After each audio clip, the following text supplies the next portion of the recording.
اس لیے کہ توحید العلمی اور اعتقادی ہے وہ. اس کے اندر اللہ رب العالمین نے شرک سے، کفر سے، بیٹے سے، باپ سے برات کا اظہار کیا کہ اللہ کے لیے یہ سب لائق و زیبا نہیں ہے. اور اس بات کو بیان کیا گیا کہ اللہ اکیلا ہے، بے نیاز ہے، نہ کسی کو اس نے پیدا کیا اور نہ کوئی نہ پیدا کیا گیا، اور نہ ہی اس کی کوئی اولاد ہے کہ اس کی اصل ہو، اور نہ ہی کوئی اس کا ہمسر ہے. تو الصمد وہاں پر جو کہا گیا سورہ اخلاص میں، وہ ان ساری صفات حمیدہ کو اپنے اندر جمع کیے ہوئے. تو اس کے اندر اللہ رب العالمین کی توحید علمی اعتقادی ہے، اور اس کے بالمقابل سورہ کافرون میں توحید القصد والارادہ کو بیان کیا گیا ہے کہ اللہ کے علاوہ کسی کی پرستش نہ کی جائے. انسان اپنے عمل سے اللہ کے علاوہ کسی کے سامنے اسے پیش نہ کرے. کسی کو بندہ ارادہ کرے تو صرف اللہ کی ذات کا کرے، اپنے جو بھی اعمال کرے وہ رب العالمین کے لیے کرے. تو توحید القصد والارادہ یا توحید عملی جس کو آپ کہتے ہیں، یہ قل یا ایھا الکافرون کے اندر بیان کیا گیا ہے کہ اکیلا معبود وہی ہے. تو سورہ کافرون اس توحید پر مشتمل ہے. تو دونوں صورتیں مل کر کے توحید کے دونوں جانب کو مکمل کرتی ہیں، ایک دوسرے سے مل کر کے، ایک صورت دوسرے کے ساتھ مل کر کے توحید کے مفہوم کی تکمیل اس سے ہوتی ہے دونوں کی. یہاں پر ایک چیز اور کہنے کی ہے کہ کچھ لوگ یہ سمجھ سکتے ہیں کہ سورہ کافرون میں اللہ رب العالمین نے جو حکم دیا ہے کہ لا اعبد ما تعبدون، یہ آیت خاص ہے مشرکین عرب کے لیے، چونکہ وہ 360 بتوں کو پوجتے تھے، تو یہ ان کے لیے خاص ہے. باقی دنیا کے اور مشرکوں کو یہ آیت اپنے اندر شامل نہیں رکھتی. ان سے برات کا اظہار کرنا ضروری نہیں ہے. لو صاحب، اب اس قسم کا اگر کسی کے اندر فہم ہے تو اس سے بڑی غلط بیانی اور کیا ہو سکتی ہے.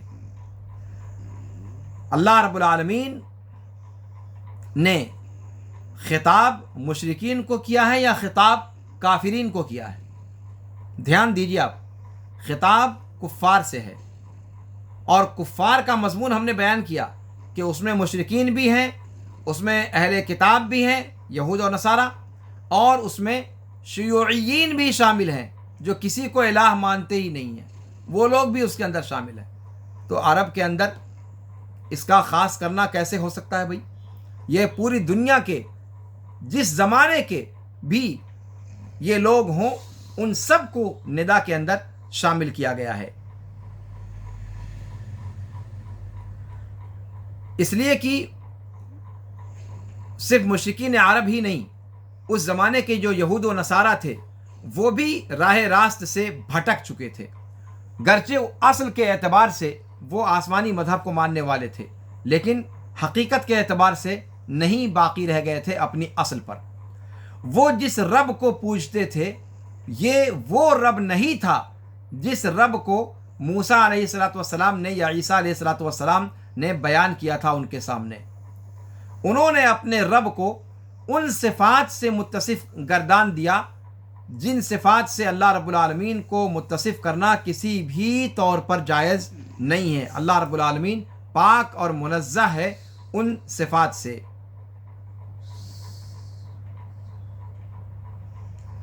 تو اس اعتبار سے وہ سارے کے سارے لوگ اس آیت کریمہ کے مخاطب ہیں. تو یہود و نصارہ بھی، مشرکین عرب بھی، اور وہ لوگ بھی جو سرے سے کسی معبود ہی کو نہیں مانتے، شیوعیین میں سے ہیں، کمیونسٹوں میں سے ہیں جو کسی بھگوان کو نہیں مانتے، جو کسی معبود کو نہیں مانتے، ان سب کو یہ آیت کریمہ خطاب کرتی ہے.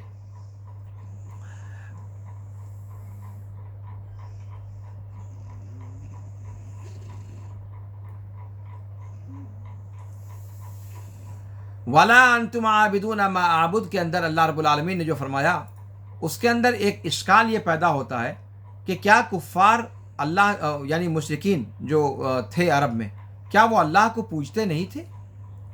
اللہ تعالیٰ نے ان کی عبادت کا انکار کیسے کر دیا؟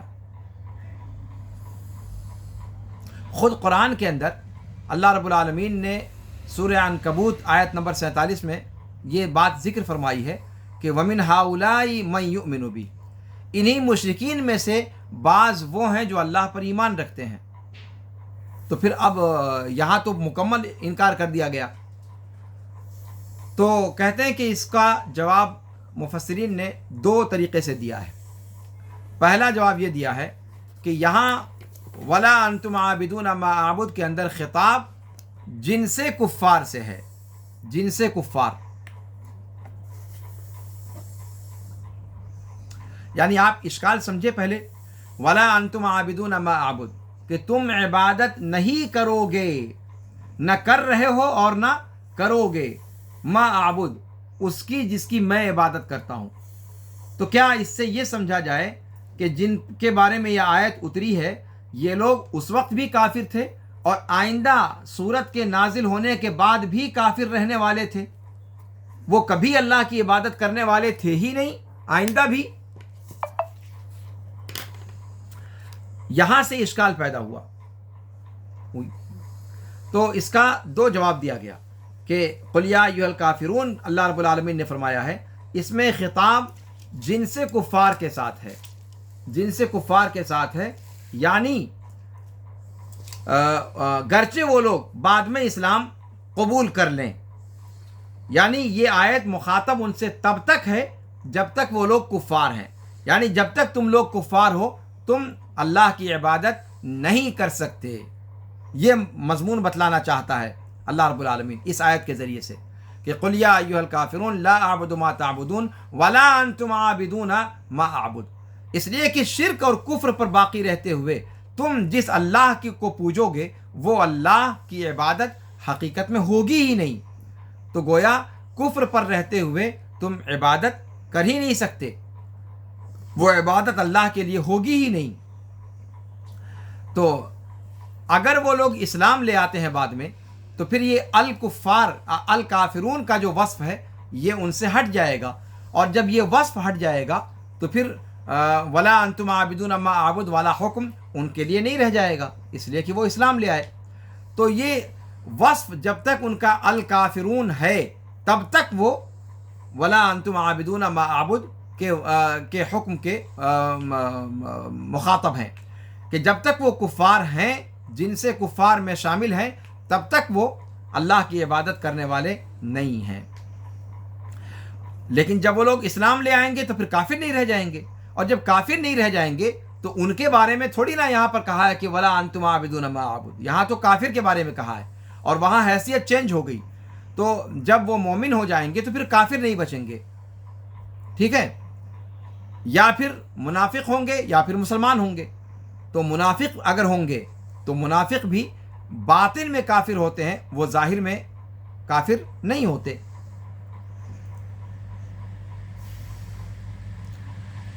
اور آیت کریمہ اپنی اصل کے اعتبار سے منافقین کو بھی شامل ہوگی، اس لیے کہ وہ باطن میں کافر ہوتے ہیں۔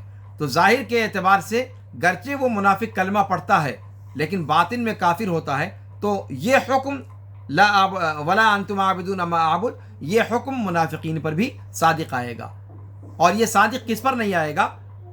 وہ لوگ جو ایمان میں داخل ہو جائیں اور منافقین میں سے نہ ہوں، تو پھر ولا انتم عابدون ما اعبد ان کے اوپر صادق نہیں آئے گا، پھر ان کی عبادت قابل قبول ہوگی۔ ایک جواب یہ ہوا۔ دوسرا جواب یہ دیا گیا ہے کہ یہ آیت عام مخصوص ہے، عام مخصوص ہے، یعنی قل یا ایھا الکافرون لا ولا انتم عابدون ما اعبد جو کہا گیا، کافرون کا خطاب کیا گیا، اور بعد میں آنے والی آیت میں ولا انتم عابدون ما اعبد کہا گیا، اس سے سارے کفار مراد نہیں ہیں بلکہ ان میں سے خاص لوگ مراد ہیں، ان میں سے جو سب سے بڑے بڑے بدبخت تھے، جن کی طرف اللہ رب العالمین نے سورہ یونس آیت نمبر 96 میں اشارہ کیا ہے کہ ان الذین حقت علیہم کلمۃ ربک لا یؤمنون، یقیناً وہ لوگ جن پر تمہارے رب کی بات واجب ہو چکی ہے وہ ایمان نہیں لانے والے۔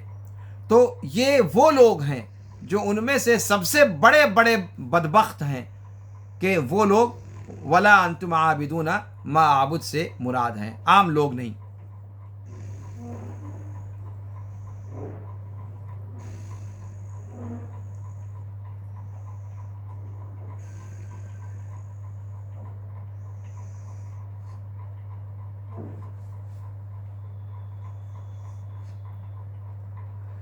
اللہ رب العالمین نے اس صورت کی شروعات قل سے کی ہے تاکہ اس بات کی اہمیت کو بتلایا جائے کہ قول کے بعد جو بات کہی جا رہی ہے وہ کس قدر اہم ہے اور لوگوں تک اس کا پہنچانا خاص طور پر کتنا زیادہ اہمیت کا حامل ہے، ورنہ پورے کا پورا قرآن سارے لوگوں کے لیے ہے، لیکن وہ وحی کا حصہ جس میں خاص طور سے اللہ کے رسول صلی اللہ علیہ وسلم کو پہنچانے کا حکم دیتے ہوئے کہا گیا ہے قل، اس کی اہمیت بقیہ آیات کے مقابلے میں کہیں زیادہ اہم ہے۔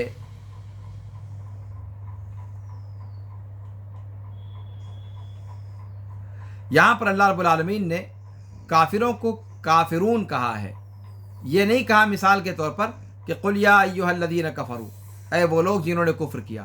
الکافرون یہ اسم ہے، اسم فاعل، یعنی یہ بتلانے کے لیے کہ خطاب ان سے کیا جا رہا ہے کہ کفر جن کی سرشت میں داخل ہے، دوام کے طور پر مستقل طور پر کفر جن کا عنوان بن چکا ہے، جن کا لیبل لگ چکا ہے اور وہ اسی شناخت کے ذریعے سے پہچانے جا رہے ہیں، تو کفر ان سے کسی ہنگامی طور پر سرزد نہیں ہوا، بلکہ وہ پرماننٹ طور پر ان کے اندر پایا جانے والا وصف ہے۔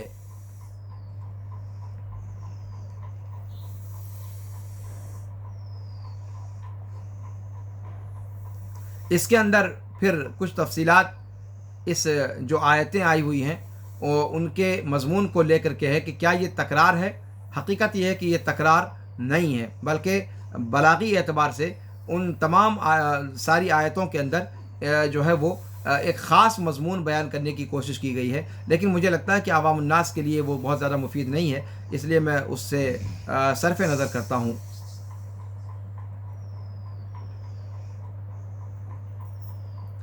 یہاں ایک چیز اور ہے کہ اللہ کے رسول صلی اللہ علیہ وسلم کی عبادت کا جب ذکر آیا تو اللہ تعالیٰ نے یہ نہیں کہا کہ ولا انتم عابدون ما عبدت، مثال کے طور پر فی غیر القرآن، کہ قرآن کے علاوہ میں کہ ولا انتم عابدون ما عبدت، کہ اے کفار تم عبادت کرنے والے نہیں ہو اس ذات کی جس کی میں نے پرستش کی۔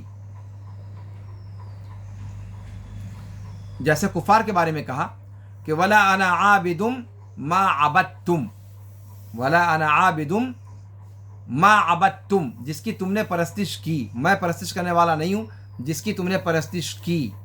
عبدتم ماضی کا صیغہ، اللہ کے رسول صلی اللہ علیہ وسلم نے اپنے لیے، اللہ رب العالمین نے اللہ کے رسول صلی اللہ علیہ وسلم کے لیے عبد تو مثال کے طور پر نہیں کہا بلکہ اعبد کہا۔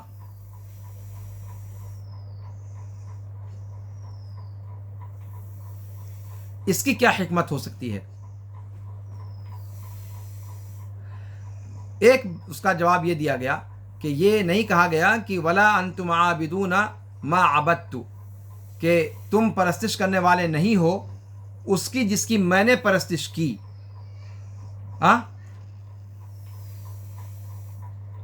مشرکین کی طرف سے یہ کہا جا سکتا تھا اگر عبدتو کہا جاتا کہ اے محمد تم نے جس کی پرستش کی حالت شرک میں نبی ہونے سے پہلے، ہم بھی تو اسی کی عبادت کرتے ہیں، ہم عبادت کرتے ہیں اسی کی جس کی تم عبادت کر چکے ہو ماضی کے اندر۔ ٹھیک ہے، ایک بات کہی جا سکتی تھی،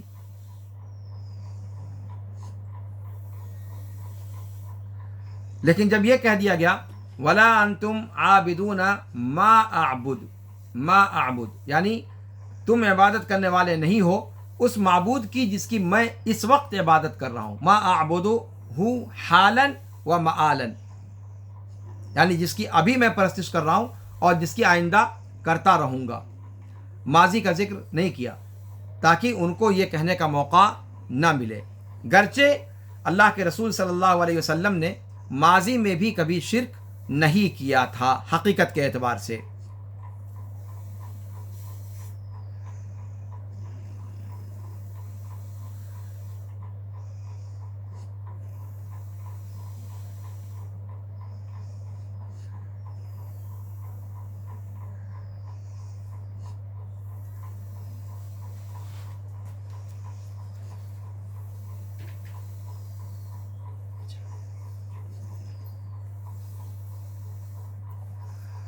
اور یہ مضمون میں چاہتا ہوں کہ پھر دوبارہ تھوڑا سا آپ کے سامنے ذکر کروں کہ مشرکین کی عبادت کو اللہ رب العالمین نے شمار نہیں کیا، اور اسی لیے کہا ولا انتم عابدون ما اعبد، کہلوایا رسول پاک صلی اللہ علیہ وسلم سے۔ اور اس کے اندر یہ سبق ملتا ہے کہ اللہ کی عبادت گرچہ کی جائے، لیکن اس حال میں اگر کی جاتی ہے کہ عبادت کے کاموں کو اللہ کے علاوہ کسی اور کے لیے بھی انجام دیا جاتا ہے تو پھر وہ عبادت ہے ہی نہیں۔ اس لیے بہت سے عبداللہ عبد الرحمن جو درگاہوں پر سجدہ ریز ہوتے ہیں، جو مزاروں پر جا کر نظریں چڑھاتے ہیں، جو فلاں اور فلاں پیر و فقیر کے نام پر دیگیں چڑھاتے ہیں، اور جو غیر اللہ کے نام پر قربانی کرتے ہیں، چاہے وہ غیر اللہ کوئی پیر ہو، کوئی فقیر ہو، کوئی درگاہ ہو، کوئی مزار ہو، کچھ بھی ہو، تو آپ خود فیصلہ کر لیجئے کہ ان کی عبادت گرچہ وہ اللہ کی عبادت ہے، اس سے انکار نہیں ہے، لیکن جب عبادت کے کام کو اللہ کے علاوہ کے لیے بھی آپ کرتے ہیں تو پھر آپ کی اللہ کے لیے کی جانے والی عبادت قرآن کی نص سے وہ عبادت ہے ہی نہیں۔ ولا انتم عابدون ما اعبد، یہاں پر مفسرین نے کھل کر کے اس نقطے کو بیان کیا ہے کہ عبادت اللہ کی تب تک نہیں شمار کی جائے گی جب تک خالص کر کے اللہ کے لیے انجام نہ دی جائے۔ وَتَبَتَّلْ إِلَيْهِ تَبْتِيلًا، اللہ تعالیٰ نے رسول پاک صلی اللہ علیہ وسلم کو حکم دیا ہے، سورہ مزمل میں کہا وَتَبَتَّلْ إِلَيْهِ تَبْتِيلًا، یہ آدھا تیتر آدھا بٹیر نہیں چلے گا۔ عبادت کے کچھ کاموں کو اللہ کے لیے اور مصیبت میں پکاریں عبد القادر جیلانی کو، عبد القادر جیلانی اغثنی، یا علی اغثنی، اور مراد لیں علی ابن ابی طالب کو، تو عبادت کے کچھ کام اللہ کے لیے کرو اور کچھ کام عبادت کے غیر اللہ کے لیے پھیر دو، چاہے پھر وہ صحابی ہو، چاہے پھر وہ پیر ہو، چاہے پھر وہ فقیر ہو، چاہے پھر وہ نبی ہو، چاہے پھر وہ رسول ہو، چاہے پھر وہ درگاہ ہو، چاہے پھر وہ مزار ہو، جس شکل میں بھی ہو، اگر عبادت کی کچھ افعال کو غیر اللہ کی طرف پھیرا جا رہا ہے تو اللہ کے لیے کی جانے والی عبادت وہ عبادت ہوگی ہی نہیں۔ ولا انتم عابدون ما اعبد، اس مضمون کو ہمیں سمجھنے کی ضرورت ہے۔